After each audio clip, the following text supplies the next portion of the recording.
Welcome to Modern Home Masterminds with Bespoke Brokers. I'm Shawna Glazier, designated broker and owner.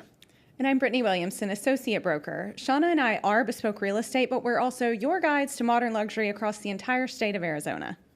Each week, we chat with masterminds shaping the modern spaces. Would you like to get a behind-the-scenes look at your design-build team's processes?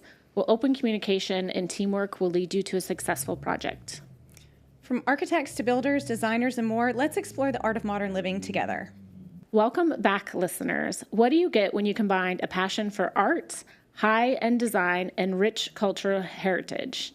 You get today's guest, Alfonso Verduzco. Did I say that? Yes, All you right. did. Perfect. Yes, a man of many talents, for sure. Alfonso is a creative designer and artist with several collections driven by innovation, minimalism, and cultural storytelling. He creates bespoke collections that blend luxury with purpose, drawing from his experiences in Italy, his work with high-end design brands, and his Mexican heritage. Alfonso has also had the opportunity to collaborate with global brands, sharing his unique vision with a wider audience. All right. Welcome, Alfonso. Thank you so much, you guys, for having me. Yeah, I'm so excited to share your story with our audience. So thank you for joining us. Let's start by telling the audience a little bit about exactly what you do. Maybe if you could talk about your Raices, which is the black collection of wall covering tiles, and Carbón collection of furniture. Yeah. Well, first of all, thank you guys once again. I really appreciate the opportunity to be here. I've been watching you guys' videos, and I respect and honor everybody that has been in this chair. So thank you. It's an honor for me. So Raices collection is a wall covering line that I designed and collaborated with Artisans in Oaxaca, Mexico. And I wanted to honor and tribute the craftsmanship that has been practiced for many, many years, centuries. But with an artistic approach, an innovative way to treat a material that is available in this region, but applied in a way that potentially has never been seen before. In a way that I'm honoring the materiality that is representative of Mexico, and in a way that we apply new techniques to this material, and now the result is this beautiful collection that I have been presenting to top designers around the United States and Mexico. And yeah, that's what the collection is. And Brittainy, I don't think you know, but in one of our listings in Paradise Valley, he's actually doing a strip of tile in the powder bath wall. Oh, From what I hear, right? Yes. Okay. Yes. I'm Yeah, excited that's to in see how that production comes right out. now. Yeah. I'm Yeah. excited to see that. Yeah. Yeah, I'm very excited. I had the opportunity to present to Construction Zone, and immediately they were like, all right, we have a project for you. I'm like, all right, let's do it. So, yeah. Yeah. And what about Carbón?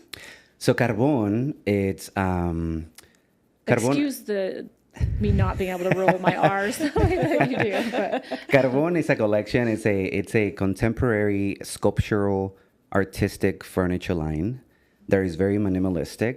My inspiration is Brutalism. I want to do the simplest way to create something, but very elegant. My inspiration is my training in Milan, when I used to go and train for high-end brands. So I always picture myself having a furniture line at some point. So I wanted to honor, again, the Mexican history and heritage. So I'm like, how can I develop a collection that is innovative, modern, sophisticated, but with that touch of elegance that is very hard to accomplish sometimes. I think that sometimes the simplest designs are the hardest to achieve a high-end aesthetic, keeping the simplicity of a design. And that's my challenge as a designer, as a creative, that anything that I do, I think that I want to do it the simplest way. But when you look at it, it's like it looks complex, but it's very simple. It's kind of tricky. So the inspiration for this collection is the Mexican pre-Hispanic. It's how can I say it? It's a Mexican pre-Hispanic architecture. The details that I find in historic monuments and architecture details in Mexico, and what I saw in Milan in historic buildings. So I'm combining the two worlds, and I came out with this collection.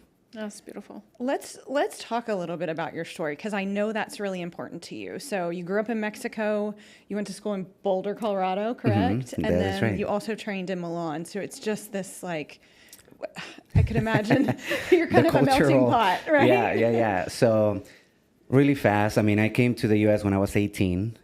Didn't speak the language. Started to learn the language. I went to art school, architectural classes, lighting classes, interior design classes. And I went to CU Boulder for architecture. I lived in California first, then Colorado when I went to CU Boulder. And right after I graduating, I went to apply for a job. I got the job for a designer assistant from a guy from Russia. And he trained me into the European, he got me into the European design. And we were doing projects, bringing products from Austria, Italy, Germany. So that's what it got me sort of into the high-end European design. And I did projects all over the country with that. And then I moved into another design firm in Denver once I moved to Denver. And that showroom in Denver, I think, is one of the top design studios in the country, because they pretty much have all the high-end brands, B&B Italia, Minotti, Flexform, you name it. So because of that, they send me to Milan all the time, twice a year, one to Salone del Mobile and one to train in the factories. And that's when I chose my creativity and exposure to real high-end design from world designers. Kind of got exposed. I got exposed to that. And that's where my inspiration is driven from. And then you brought in your own Mexican heritage. Yes. Something interesting that happened in Milan when I used to go is that as a creative, I've been always thinking about design and pieces and lighting fixtures and furniture pieces, etc. And whenever I went to Milan, I would be walking through the different booths and brands and the convention center, and I would see a piece and I'll be like, oh my gosh, how can I design that piece better? And then I would design it on my head, and then 2 booths down, I would see it. I'm like, oh my God, somebody did it already. Or a lighting fixture. Yeah. And then I would think about it, and my mind just started going, and how can I design that better? And then I would see it. I'm like, all right, I think I'm into something here, because I'm thinking about concepts or designs that I never seen before, and then I see them. So how can I create that on my own world, and how can I combine the Mexican heritage and these Italian sophistication that I see here into something that it's honoring who I am and where I come from, but at the same time, supporting a community back in Mexico, these artisans. That's my goal as a designer and creative. I feel like a calling to make a positive impact in my community. And at the end of the day, that's my goal. I want to create collections that I can bring into the design community here and around the world. And but at the same time, I'm doing something positive for families back in home. Oh, that's beautiful. Deeper meaning. I love that. Yeah, and your style is very like dark and moody, which we love. This is our our thing. Absolutely love it. But has that always been your vibe, or has it evolved into that? It's so funny you mention it, because when I was designing with Polyform, I was the lead designer for Polyform in Denver and then in La Jolla, California. And every project that I did, kitchen, wall systems, closets, I feel like I always had to put something black in it. I'm like, black is just so timeless and elegant, expresses sophistication. I don't know if it's just something that is just attractive to me, but black is a color that I just find so beautiful. I mean, it can be suddenly, I remember a few years ago, red was like the color. Everybody was wearing red shoes and red kittens, But black is like a timeless color. And yeah, black is just the color that I identify myself with. Which is why, so we met at the Iconic Awards this past year, where he was commissioned to design all the awards for the recipients, and they were all black. Yeah. But it was a beautiful award that everyone got to walk away with. Yeah, I was honored that Renee D asked me to design the award last year. When she asked me, I'm like, yes. And whenever I say yes, I'm like, black. Charred black wood is going to be the material for this award. I knew it immediately. At the same time, if you look at the design award, the dimension is exactly 10 by 10 centimeters, so 4 by 4 inches. It's like a cube, a cubism. But that is the dimension of my tile, the 10 by 10. And the charred wood is honoring the collection, the Carbón collection, because my furniture line, the wood is charred with the Japanese Zozugi band technique. So you were branding. So I was kind of using the inspiration from my tiles, the materiality for the Carbón, and bring it into an award that represented iconic, but it didn't, conflict with the two, but it kind of was a... And just a high design product. Yeah. It So felt are good. you doing, I think I heard you're doing the awards again this year. That's what I heard Yeah. on the podcast that you had with her. We No, we briefly talked before, and she wants me to do it again, and I'm excited, but I want to do something different. One of my tiles, it I'd has... love to see them. I want to show you here.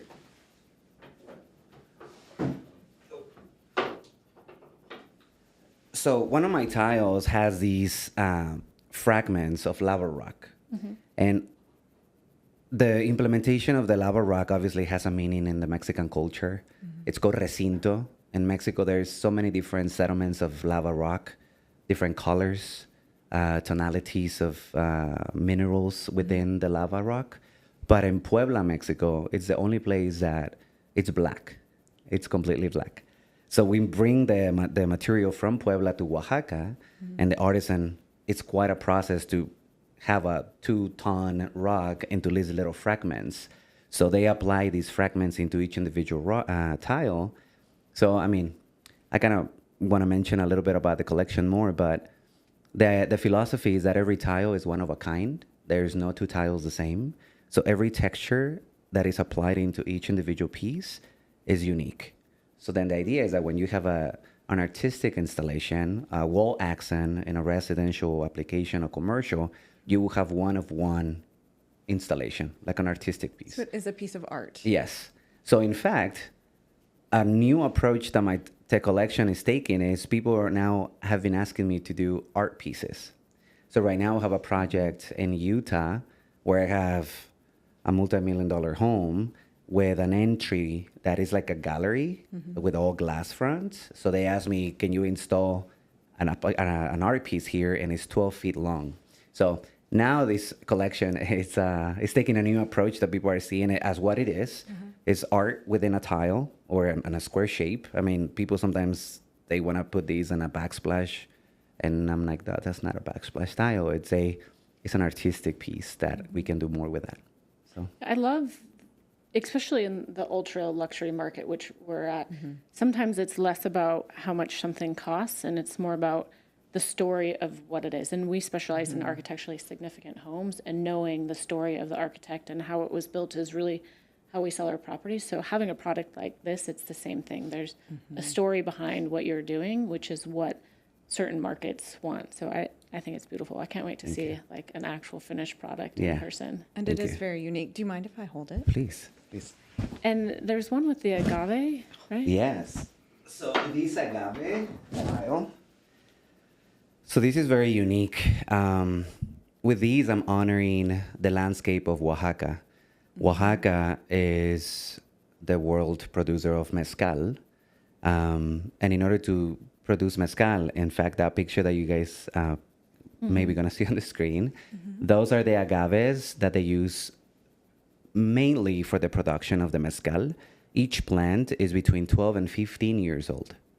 So in order for us to go and cut by hand the thorns that are at the very end of the pencas, it takes some labor. So someone goes on these fields, cuts the thorns by hand, and brings them to the artisan. Then the artisan, well, these thorns are between, like I said, 12, 15 years old to be able to cut the piñas, the cord of these magueys, to produce mezcal. So each thorn that you see on my tile is 12, 15 years old. And the artisan has been sanding these by hand, cutting them by hand, polishing them, because they're like needles, they're like knives when you cut them. They're so sharp. But obviously we get them to a dull phase, and if you touch them, you won't hurt yourself. But the pattern that he creates is very special. In fact, I have done a collaboration in the AD Mexico and Latin American awards in Mexico City, where Tequila 1800 asked me to do an installation for the awards celebration. So we did a whole wall with these styles to celebrate the obviously the context of the tequila. In this case, it's mezcal, what I'm honoring, but the mezcal and tequila are almost the same. Not really, but yeah, that's the application of these. So do we want to plug in your potential future mezcal business and looking for sponsors? Right? Yeah, we're potentially getting into the mezcal business with a business partner in Mexico, and I have some potential opportunity to offer what it is I believe is the best mezcal in Mexico. So we'll see. Yeah. Right. Can we show some photos of the furniture collection and talk just a little bit about that? Yeah, for sure. Let's see. So these, for example, this is my bench that is inspired by the Mexican pyramids. If you see the stepping in the front, that's sort of the representation of that. And then the brass metal that goes through these panels of solid oak that has been charred is the idea and the inspiration from the priest and the Mayans and the Aztecs and these higher hierarchy people within the culture, the Mesoamerican cultures, that will perforate their bodies with bones and jewelry to represent their status within the civilization. So that inspiration, and then you see it here, how the brass is going through the wood. So that's that. That is amazing. And it does, I mean, it is so high end. Like this is... It's very simple. It's very clean, very minimalistic in a way, but I think the simplicity and letting the material shine, the black wood, the brass, in this case, this dining chair has two materials, brass and black wood. The bench or the lounge chair has the leather, incorporation of the leather for obviously bringing the softness to it. And this company in Italy, Le Bravo, they saw the collection and they contacted me, and they want to be the exclusive providers for the leather for this particular collection. So then there is again the link of Mexican and the Italian incorporation of the pieces. I love this. So anything new on the horizon other than the possible mezcal business? You know, I'm very excited. You mentioned some global collaborations that I'm doing. So I'm very excited. I think I can say it, but in the luxury automotive business, one of the top brands in the car industry, which is Rolls-Royce, the supplier for the veneers within the cars, he met me here in Scottsdale, and we are working in a concept limited edition Mexican-inspired Rolls-Royce. Oh, cool. Wow. Rolls-Royce, and then potentially Bentley. We're going to propose something for him as well, for them. Because this guy in the UK is a provider of the veneers for them, and it has been for many, many years. And I'm doing a collaboration with a company in the UK for some wall paneling that they have access in 5 different countries. And another company in Spain and Belgium that is doing wood flooring. So they have approached me and they want me to do an exclusive designer line for them. Of flooring. Flooring and wall paneling, 2 different companies. Wow. So I think we're going to start seeing you in our luxury listings more often. Well, congratulations on all that. Thank you so success. We like to do a little rapid fire at the end of our show. Yeah. So meant to be answered in one question or one word or one sentence. Okay. I don't know if we covered this when so my question is, why Phoenix?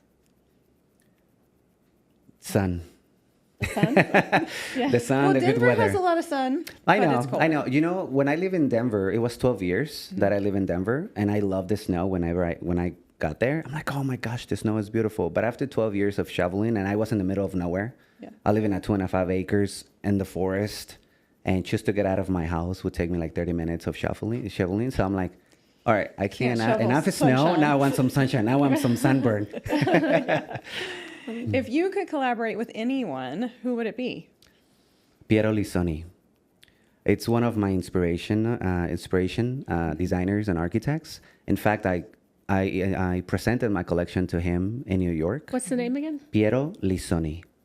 Piero Lissoni. So he is a iconic architect and designer in Italy, and he does collaborations with B&B Italia, with Buffy, with Flexform, with Minotti. So obviously, that's my inspiration, and yeah. All right. Night person or morning? Morning. Morning? Morning. Okay. Yeah. I typically get up at 5 and do my quiet time and the stretching, so morning. And I feel like a lot of artists, though, creative people shine more at night, so that's interesting. My ideas sometimes come at night, so I sketch them with my finger on my phone sometimes. If I'm, I have something, I sketch it really quickly, and then I develop it later. But yeah. Favorite travel destination? Mexico. Yeah. All right. You guys I gotta take you to Oaxaca someday. I'm in to taste this mezcal. Change my mind on it.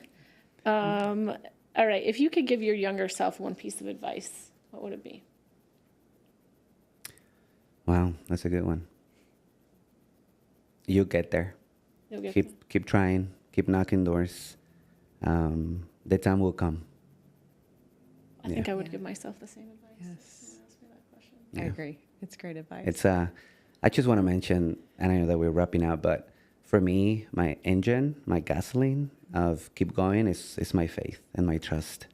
I just want to take a second to honor God on all of that, because obviously there have been up and downs, and I know that faith is what keeps me going, because it hasn't been easy. Obviously, this is all, the beauty of everything, but it hasn't been easy. I started to launch my own brand and name 2022 at ICFF in New York. So it has been 2+ years, almost 3.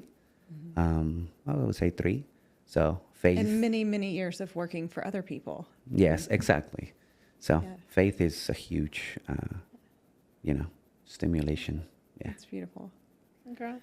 Well, Alfonso, thank you so much for joining us today and telling our listeners all about your collections. They are gorgeous. Thank you. We are going to link all of your information in our show notes, but if you want to tell our listeners where they can find you. Yeah. My website is alfonsoberduzco.com, and my Instagram is AV@Alfonso Verduzco. Oh, actually, no. Alfonso Verduzco .design. That's my Instagram. Sorry. I was telling you my email. Hey, Well, that's my email. too. Contact me. And we'll link all that also. All right. Well, that's it for today's episode of Modern Home Mastermind. If you've enjoyed the show, please like, rate, and subscribe.